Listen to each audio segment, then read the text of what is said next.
নাহিদ ইসলাম আসলে একটা স্যাক্রিফাইস করলো উপদেষ্টা হিসেবে গিয়ে, কারণ হচ্ছে পরে আর মানে রাজনীতিতে সে আসতে পারবে না বা নির্বাচন করতে পারবে না। দেখেন, আহ নাহিদ ইসলাম কিন্তু যতদিন আমরা বারবার করে সরকারের পক্ষ থেকে শুনছি যে ডিসেম্বর থেকে জুনের মধ্যে নির্বাচন হবে এবং we don't have any problem about that.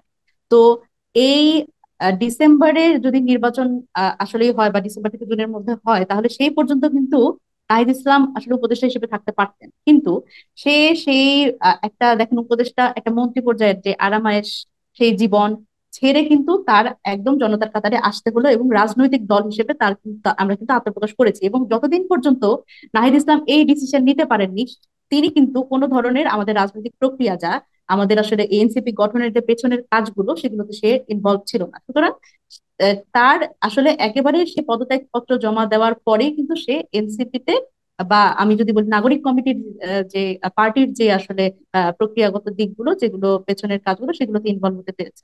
তো সেই জায়গা থেকে আমি বলছি যে এটা নাহিদ ইসলামের পক্ষ থেকে এটা একটা বড় স্যাক্রিফাইস আমি বলবো। এবং আরেকটা ব্যাপার হচ্ছে, দেখেন, ছাত্ররা কি শুধু সবসময় রক্ত দেবে? এটা হচ্ছে আমার প্রশ্ন। এখানে হচ্ছে একটা স্বাভাবিকভাবে দেখেন, অভ্যুত্থানকে যখন বৈধতা দিতে হয়েছে, তখন আমাদের তিনজন উপদেষ্টা হিসেবে আসলে উপদেষ্টা পরিষদে গেছে।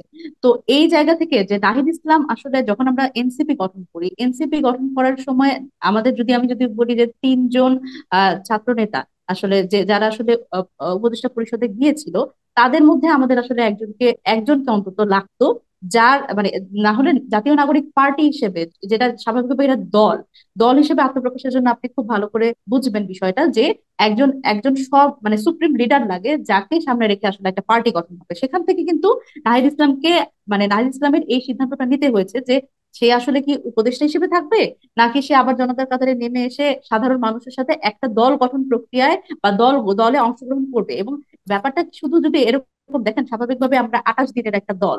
তো এখানে আপনি যদি খুব খুব মানে আমি যদি বলি যে গণ অধিকারেরও কিন্তু আমাদের থেকে অনেক বেশি দিনের অভিজ্ঞতা, এবং আমরা যেই পথটা আসলে শুরু করছি, সেটা গণ অধিকার কিন্তু আরো আগে শুরু করেছে। সুতরাং এই পথে যে চ্যালেঞ্জ এবং এই সামনের দিনের যে চ্যালেঞ্জ গুলো আমাদের নিতে হবে, এটা কিন্তু আসলে খুব সহজ একটা ব্যাপার না, বা আসলে নির্বাচন করলেই আমরা জিতে যাব বা এই ধরনের ব্যাপারটা না। এখানে কিন্তু আমাদের একটা চ্যালেঞ্জ নিতে হয়েছে। সেই ক্ষেত্রে আমি নাহিদ ইসলামের ব্যাপারটা এটার কথাই বললাম, যে তারও কিন্তু আসলে একটা রিস্ক মাথায় নিয়ে আসতে হয়েছে। এবং আমাদের এনসিপি গঠনের জন্য সেটা কিন্তু আমাদের এই সময় হয়তো সে এসছে এবং আমরাও তাকে একসেপ্ট করেছি এবং সে পদত্যাগ করে এসেছে। এবং এখানে আসলে প্রক্রিয়াগত জায়গা থেকে কোনো আসলে কোনো অসুবিধার জায়গা আছে বলে আমি মনে করি না। আর আরেকটা ব্যাপার হচ্ছে, এখন অনেকেরই একটা অসুবিধার জায়গা হয়ে গেছে যে এই অভ্যুত্থানের পরে এই সবসময় দেখা গেছে বিভিন্ন সময় যা অভ্যুত্থান হয়েছে বা আন্দোলন হয়েছে, ছাত্রদের আন্দোলন, সেখান থেকে কোনো দল আসলে সরাসরি আসেনি। তো এইবার যখন আমরা যারা আসলে এই অভ্যুত্থানে আমরা যারা বিভিন্ন রাজনৈতিক দল,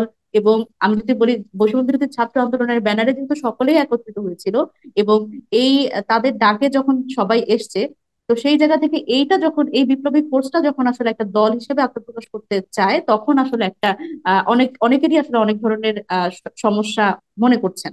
এখন আলটিমেটলি আরেকটা বিষয় আমি খুব গুরুত্ব সহকারে বলতে চাই, যে নাহিদ ইসলাম, রাশেদ ভাইয়ের প্রশ্নের উত্তরে, সেটা হচ্ছে নাহিদ ইসলাম যে বলেছিল যে গণপরিষদ নির্বাচন এবং জাতীয় নির্বাচন একসাথে হওয়ার কথা, এটা কিন্তু আমাদের আসলে আমাদের সকলেরই, আমাদের দলগত ন্যারেটিভই এটা, যে আমরা বলছিলাম যে গণপরিষদ নির্বাচন এবং জাতীয় নির্বাচন আমরা একসাথে চাই। এবং এইটা আসলে মানে যেটা আইডিয়ালিস্টিক, সেটা হচ্ছে গণপরিষদ নির্বাচন এবং জাতীয় নির্বাচন আলাদা। তবে আমরা বলছি যেহেতু নির্বাচন নিয়ে এটা কালক্ষেপণের একটা ব্যাপার আছে, তো সেই জায়গা থেকে আমরা বলছি দুটো একটাতেই হতে পারে। মানে এই গণপরিষদ নির্বাচনের মাধ্যমে নির্বাচিত যারা প্রতিনিধি থাকবেন, তারাই পরবর্তীতে একটা টাইম লিমিট পরে তারা নিজেদের আইনসভা হিসেবে ঘোষণা করতে পারেন এবং তারা জাতীয় জাতীয় সংসদে আসলে রূপ নিতে পারবে। তবে আমরা গণপরিষদের কথা বলছি কারণ সংবিধানের যে একটা সংস্কারের কথা বলছি, বড় ধরনের সংস্কার আমাদের প্রয়োজন, সেটার জন্য বলছি। সুতরাং এখানে আসলে দলীয় এবং দলগতভাবে কারোর এবং নাহিদ ইসলামের কথার মধ্যে কোনো ব্যত্যয় নাই।